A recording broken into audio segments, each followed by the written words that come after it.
We got everybody? Oh, there they are. Come on. Well, good morning. I'm excited to be able to be here today in Flagler County to announce that starting tomorrow morning at 9 a.m., we will have a monoclonal antibody treatment site right here at the Daytona State College Palm Coast campus. And that will be open from 9 a.m. to 5 p.m. It'll be open 7 days a week. And also happy to announce that starting tomorrow as well, there will be a site down in Highlands County at the Highlands County Agri-Civic Center in Sebring, and that will also be open 9 a.m. to 5 p.m. 7 days a week. Now, these treatments are free of charge to patients, and they do not require a written prescription or written referral from a physician because we do have a standing order from the Surgeon General. We've now in Florida, we now will have, starting tomorrow morning, we'll have 25 sites throughout the state of Florida. And since we started these sites, we've seen daily admissions to hospitals for COVID decline dramatically. We've seen the COVID hospital census statewide decline significantly. In fact, today is the 14th consecutive day that the hospital census statewide has declined. And that would not be happening like it is without having these monoclonal antibody treatments available for people. We also see a big decline in people that are going to the emergency room for COVID-like illness. So we think that this is something that is has been very effective for a lot of people. And we're happy to be able to do this here in Palm Coast. So if you look down the east coast of Florida, you have one in Jacksonville, you have one here in Palm Coast, you have one in Volusia County, you have a site in Brevard County, you have a site in St. Lucie, Palm Beach, Broward, Miami-Dade, all the way up there on that coast, and of course 25 sites overall. Central Florida, obviously Volusia, Flagler. You also have North Central Florida. We have Gainesville, we have Sumter County, we have Orange County. Yesterday we started one in St. Cloud and Osceola County. We also have one in Polk County. So the goal is with our big population to make it so that the vast majority of people have relatively easy access. We wish it could be 5 minutes from everyone, but if you can get in your car and it's drivable, that makes a big difference. And so I think we've been able to do that. And look, at the end of the day, the message has been for us, particularly these last many weeks, COVID is a treatable illness. You didn't hear as much about these treatments for a long time as you should have. We identified people when hospital admissions started rising. We identified that most of those folks did not even know about monoclonal antibodies, much less take monoclonal antibodies. And so it was not something that people knew. A lot of people would end up getting COVID and they would be basically told to just stay home and hope you don't get really sick enough to go to the hospital. And those days are over here in Florida, and we're sending the message that this is something that's treatable, and this is something that's been proven to be effective. And again, free of charge for people, not something that obviously you're going to be required to do. That's your decision about what you want to do in terms of your treatment, but it is something that is now more widespread knowledge of and is more readily available for folks. And so again, this will be open from 9 to 5, 7 days a week. And if you want to identify a site, a location near you, you can go to floridahealthcovid19.gov. If you want to make an appointment at one of the state sites, you can go to patientportalfl.com. And I'd also just remind people that these treatments have been done in Florida since the EUAs for Regeneron and the Eli Lilly came out at the end of last year. And so hospitals have been doing them, other infusion centers. So if one of these sites isn't convenient for you, check on some of those other ones because that is being offered just the same. Most of the infusion centers do it through IV. The Regeneron, you can do IV, but it's also approved for subcutaneous injections. So our sites tend to focus on doing the injections because you can get more patients through if you do it that way. It's easier, but it's approved for both. This is something where if you are elderly or if you have certain health risk factors like being overweight, having kidney problems, diabetes, heart problems, or lung conditions, that is really the group of people that this is going to be most effective for. And the goal is obviously get early treatment, save lives, keep people out of the hospital, get people back up on their feet as soon as they can. And I think that, and we'll hear from some folks here today who recently received the treatments at some of these sites. And we've had some people who were headed straight to the ICU if they had not gotten this intervention, and that is abundantly clear. There's other people who, we've had some very elderly people, fully vaccinated, who would get infected, get the monoclonals. Some of them still ended up going to the hospital, but ended up getting discharged, and we're told this was really good you did that, because if you didn't do it, you probably wouldn't be getting discharged now. And then we have some other folks who, start to get seriously ill, get this, and really can get back on their feet very, very quickly. And you're talking about people that are raising families, people that have businesses and jobs and all these other things. If you can get back up on your feet quickly instead of being sick for 2 weeks, that's obviously a very, very good thing. So we've seen a lot of success, and we're glad that we're really helping lead the charge on early treatment. We have some folks here who are going to be able to talk about some of the treatment that they have. So I have Amy Young, who lives here in Flagler. She's a mom and a realtor. She tested positive recently and got her monoclonal antibody treatment here in Florida. And so she's going to come up and talk about what happened. Good morning. So as Governor DeSantis was saying, I have a real estate company here in Gulf Coast, so I'm not a medical person, I'm not political, I'm not whatever. I just want everyone to have the same opportunity that I did. So a few weeks ago, I tested positive for the COVID. I did a CVS test, it came out positive, went to my doctor the next morning, confirmed it, just absolutely felt like a train wreck, felt like I'd been beaten half to death. I am a cancer survivor, so I know what pain is. I also have rheumatoid arthritis, so again, I know fatigue, I know pain. This was like nothing I'd ever experienced in my life. I was checking my oxygen levels and things like that. I went down twice in the 90s. In fact, twice it was 90.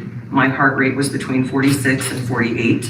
My temperature was 105.1. The night before I went in and I got the Regeneron treatment, I seriously considered calling 911 because I was so short of breath, I could not have a conversation at all. So I went in, I was scared. I did the research that I could find. I got a series of 4 shots. I got 2 in my arm and 2 in my stomach. The ones in your stomach actually don't hurt as badly, in case anyone wants to know that. A couple of hours later, I noticed that the body aches were a little bit less. And then I'm like, maybe it's psychosomatic because I want it to work because I'm so miserable. But that night, I started feeling a little bit better to where I could rest a little bit. The sweats weren't quite as just unhandleable, for lack of a better word.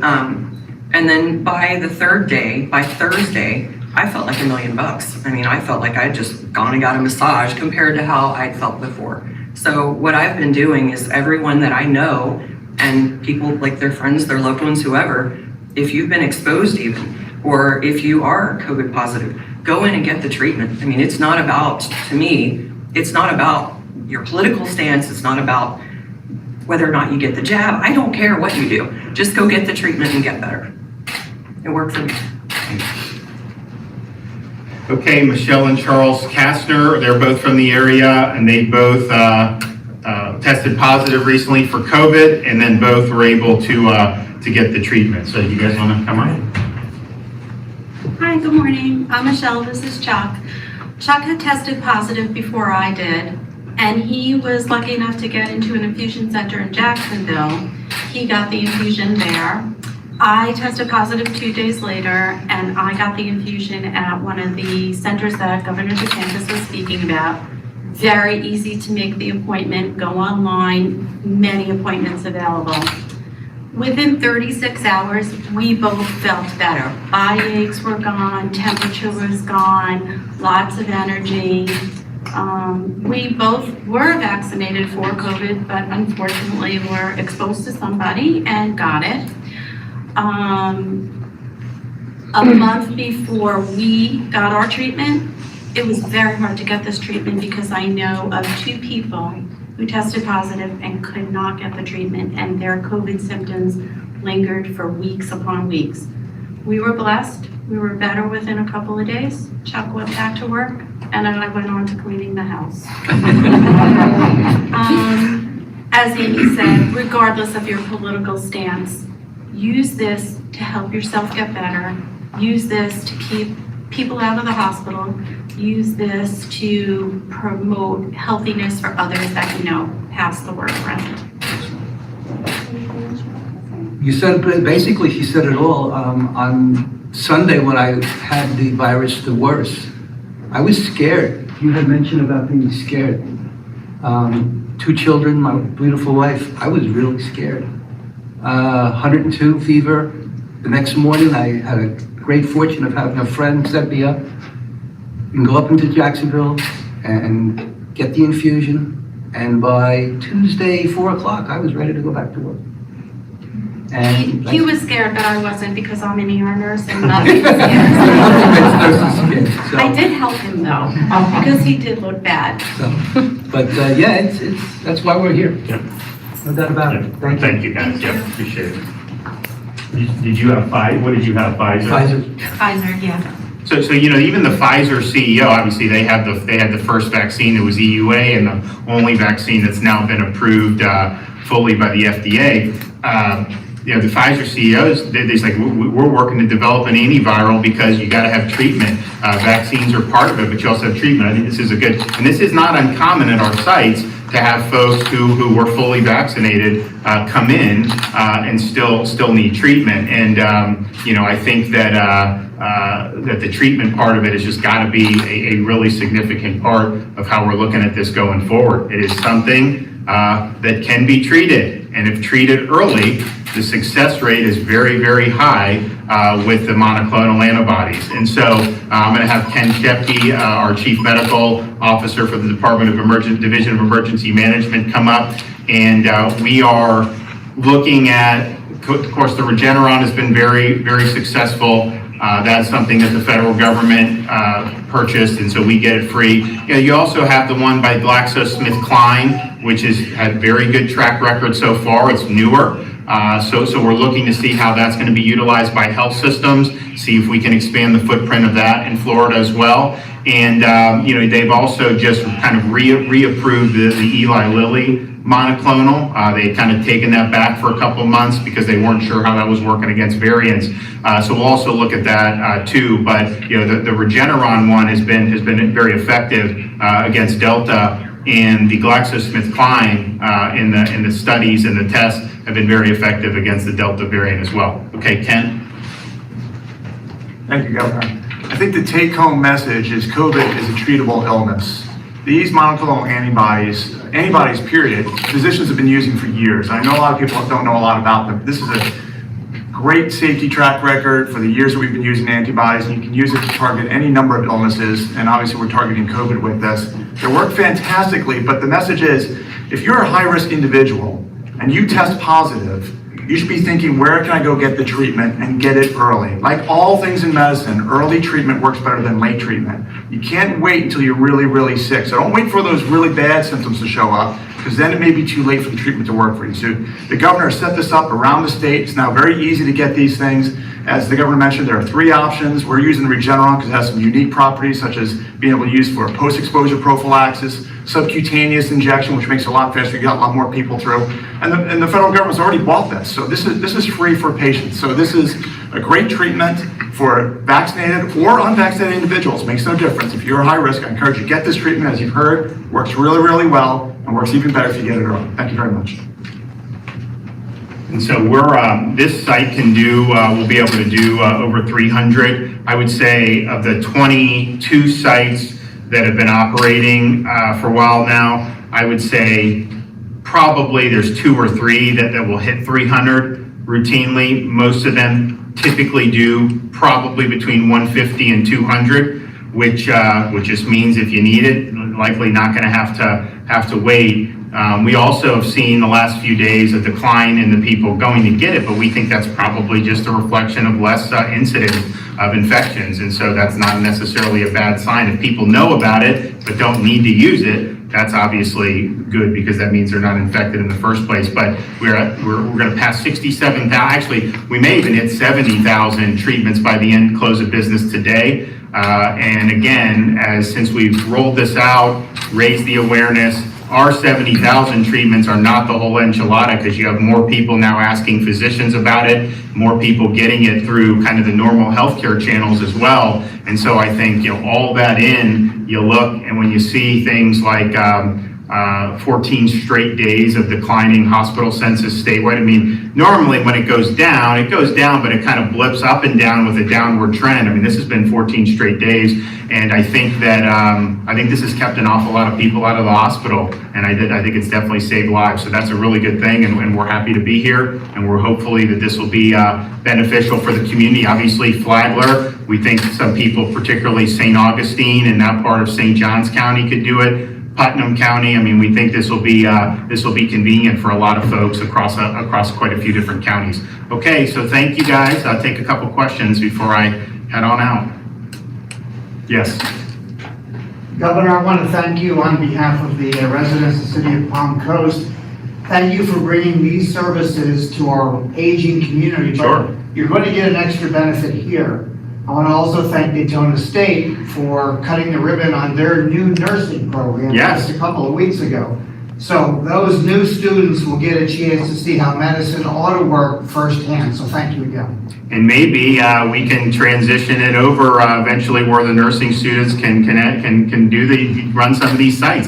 I think it'd be very good. And the thing that we've seen with what since COVID hit was there's a big disruption in the hospitals because they were basically clearing them out for a surge in March and April 2020. Didn't really happen in most parts of the country, but a lot of these the people got laid off, all this stuff. And then like the way the staffing works, most hospitals are short-staffed now. There's a huge need, particularly for nurses in these places. So there's contracting agencies where when you have rising COVID patients, so if you look at the areas where COVID's really rising now throughout our country, they're bringing in a lot of contract, those hospitals have to bring in a lot of contract professionals to be able to work. And I don't know how long that's going to last in terms of that model, but I can tell you if you're somebody that's coming out with these credentials, and I know they're working hard at Daytona State and we've supported the budget support for the program, you're going to have a job. I mean, and you're going to be able to be put to work. And so it's a good time to be in this field in terms of having opportunities. You probably will have your pick of the litter because I've not talked to a single health system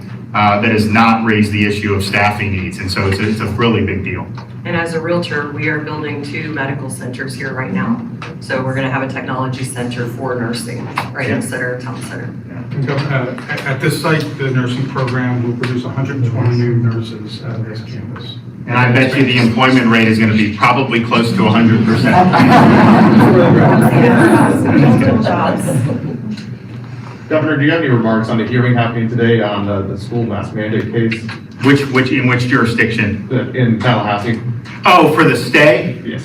Well, look, I mean, we know, since I've been governor, I think any issue that has any type of and I don't know why the masks have politics around it, let the parents make the decision that's best for their kids. If you want the mask, do it. If you don't, that's fine. But, we have unions involved, and the same unions that wanted schools closed all of last year. Remember, we were in court last year at this time because they sued me to close the schools. We were getting kids back in school. We understood how important that was for parents and for kids to be learning and all this stuff. But what we found is, in the trial courts in Tallahassee, state and federal, we typically lose if there's a political component to it. But then in the appeals court, we almost always win. And so I don't think that he's going to lift the stay. The judge will lift the stay. But if it is lifted, I am confident that will be reinstated, at the 11th Circuit. It's also important to point out, I mean, we've seen the numbers decline across the board in Florida. When school came in, so I mean, all the schools,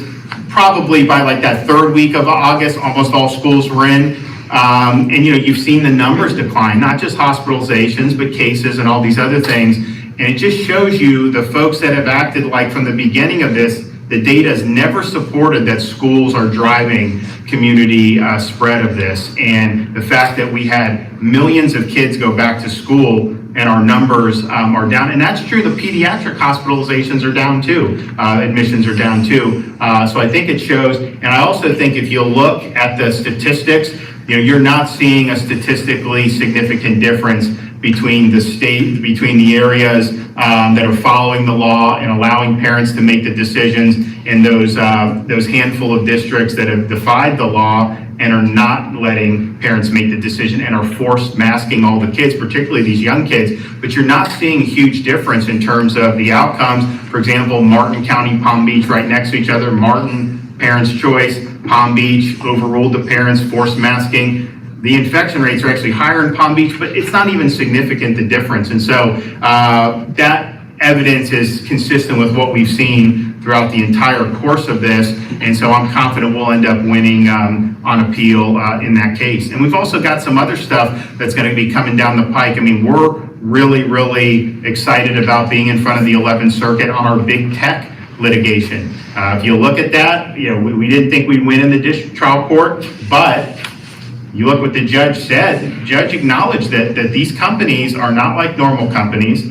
We're not preempted. And the issues that they had with what we did were really, I think, more tangential to the core of what we were trying to do to protect Floridians against censorship and being deplatformed. So that's going to come up there. We also have the immigration case, for releasing criminal aliens back into our communities. We think that Biden has a responsibility not to do that. That is going to be in front of the 11th Circuit. So we got a lot of interesting stuff coming down the pike, but I'm very confident on the mask, on the school parents' choice. I think we'll do well. Okay, we'll see you guys soon. Take care.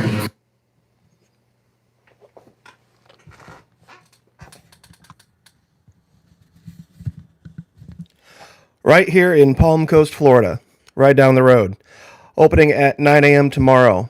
They're going to be offering the monoclonal antibody treatment.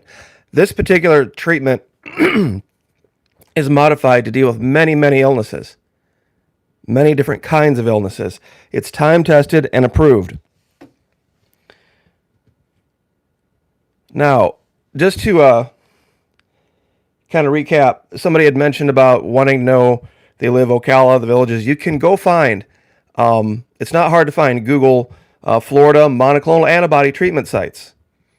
And monoclonal, M-O-N-O-C-L-O-N-A-L, monoclonal. So, yeah, and he did say criminal aliens. That's the proper term. The minute they step across the border, they're criminals. Are they criminal citizens? No. They're criminal aliens. And that's just the way it is. It's a crime. And most of them have already records, and if they travel across state lines once they're here, they're committing even more crimes, and so it's the proper way to deal with them. Now, also yesterday, or actually it might have been earlier today, Governor DeSantis completely shot down the idea of him running for president. And Robert Bonanno, well, I tried to Google Regeneron. I didn't say Google Regeneron. Google monoclonal antibody treatment sites, Florida. Regeneron's trade name. So the governor has no interest in running for president. It was a fiction created by CNN because his polling was so high. Other people said, wow, this guy's great. And then they decided to throw him into polls and in the Western political meeting, whatever happened, where he beat Trump, and then all this kind of other stuff. He has never once, ever even speculated, ever about running for national office. I don't think he's interested in it. Florida for Floridians, full stop. And I'll repeat that again, monoclonal antibody treatment sites, Florida. Believe me, from what I'm hearing about this, it is the way to go. There you go. DUB has it. Google monoclonal antibody treatment sites, FL. That'll get you there.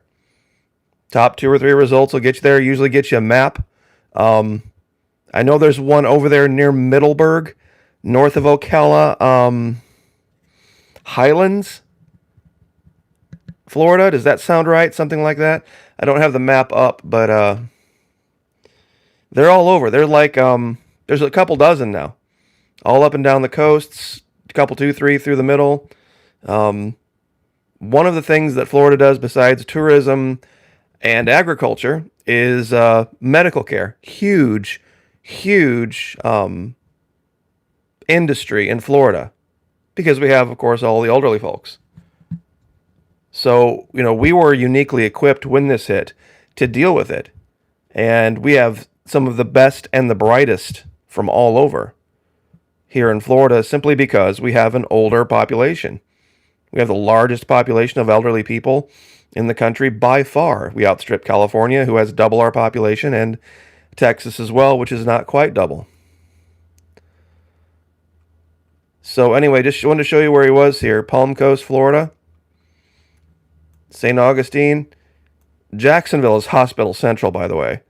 It's just nothing but hospitals, treatment centers everywhere. And when you get down here, south of Orlando, you get down into the villages, Winter Haven, Lakeland, all this kind of stuff. I mean, it's just, you can't drive 5 minutes without going by some kind of a medical office. Here's Daytona. This doesn't really show the counties real well, but basically Palm Coast is Flagler County right here. Daytona Beach is Volusia County right here. And St. Augustine up to Palm Valley, that's St. Johns County. And then as you continue to go north, you've got Duval, which is all of Jackson. And then up here, Fernandina in this area, this is what I believe Nassau County, if I'm not mistaken. So those are the ones I know by heart. Clay County, inland here. So just a little bit of a tutorial on Northeast Florida. It's kind of what I know by heart. But anyway, but this is the idea. So just kind of trying to watch the map here, and what I'm looking at on the screen is obviously not what you guys are seeing. So anyway, just catching up with the comments. Had to make the chat members, not members only, but subscribers only, and then comments only every 10 seconds because the trolls love to flood into my lives and just spam all sorts of comments trying to push their stuff. So earlier today, video that I put up. Yes, and Denise J, absolutely. Gainesville has a famous teaching hospital as well. Absolutely. Yesterday I put up a video and talking about Antarctica. Went crazy. Did great. Fantastic. Up to 15,000 views. They used to be 50, 60, 70,000 views, but for modern times, 15,000 views in a day is really good. Today, same topic, Antarctica. But of course, I add in a couple of mentions of the Bible, and it's doing about 20% of yesterday. Not kidding. That's the difference. That is the difference that YouTube has when their AI sees anything having to do with the Bible. They shadow ban it and shut it down. And believe me, there is a parallel to it.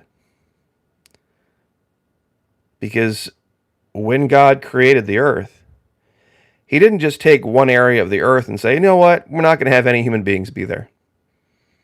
We're not going to have anything there other than wind, ice, rock, and snow, seals, and penguins.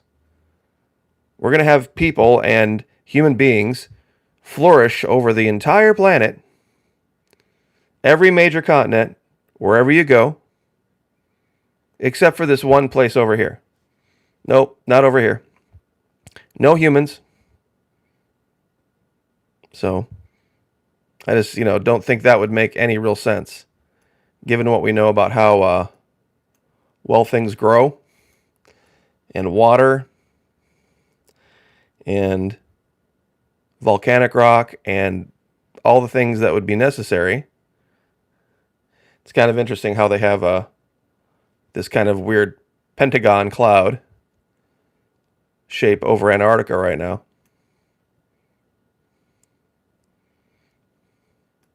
But we'll definitely be looking at some more sites. I just wanted to give anybody a chance to ask questions or comment about anything that was said by the governor, or anything about Florida, or anything about even Antarctica. If they had any questions about, why or what or wherefore. But I don't know if you guys can even see this, but there is a Pentagon. Some kind of a weird Pentagon-shaped blur over all of Antarctica on Google Earth, the web-based version. Can't make this kind of stuff up. I had no idea when I brought this up this was here. But it's also a good view to show you the storms that continually rage all around the seas. Yeah, Wandering America sees it. If you guys pull this up on a computer, it's kind of creepy.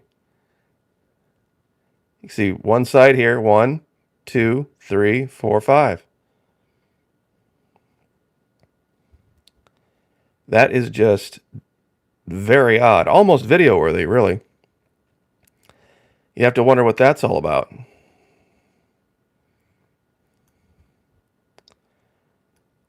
Definitely more going on down there than what they are letting on.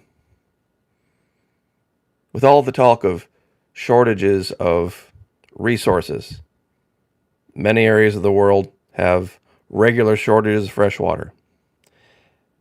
Many have shortages of arable land, minerals, oil. And here is an entire continent, larger than the entirety of Europe, completely unexplored and unsubdued. And the only thing that's stopping people is a piece of paper. The only thing that's stopping people from solving these problems is a piece of paper. Imagine if all that fresh water melts. Somebody figured out a way to pump that into ships. Think about that for just a minute. All that water that's melting, all this ice. You could have a continual train of ships coming down here, picking up tanker loads of free water, free fresh water, cleanest water on Earth. 4 times as much fresh water down here as the rest of the world combined. Take all of the Great Lakes, take all of the rivers, take all of the streams and ponds, everywhere, all the fresh water on Earth, put it all together, and there's 4 times as much down here locked up in the ice. You could solve the world's freshwater problems. And we have the technology. It's not like it would be a complicated feat. It's just ice. And we have desalinators for the ice that would be contaminated with salt. They could run desalinators on the way. Literally have desalinators put on ships. Have 2 tanks, have one for the salty, one for the fresh. And it can literally be pumping by the time it gets there.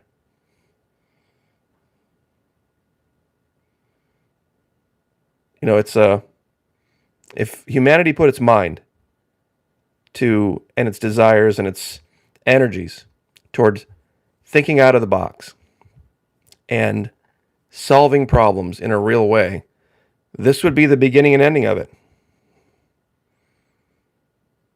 This would be it. But people would have to get over their fear. People would have to get over their narcissism. So, anyway, I think I'll just leave it there and let you guys go for the afternoon. But we definitely have more to talk about in Antarctica, and I'm sure the governor is going to be rolling out some announcements very soon about what's going to happen at the 11th Circuit. We're going to overrule that local trial court judge and put the power back in the hands of the parents in 13 school districts, roughly, which isn't even close to, I forget how many school districts we have. I mean,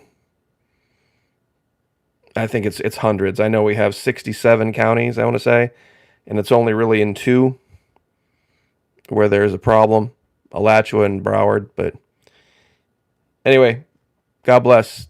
Have a great afternoon, and we will see you guys tonight on Twitch.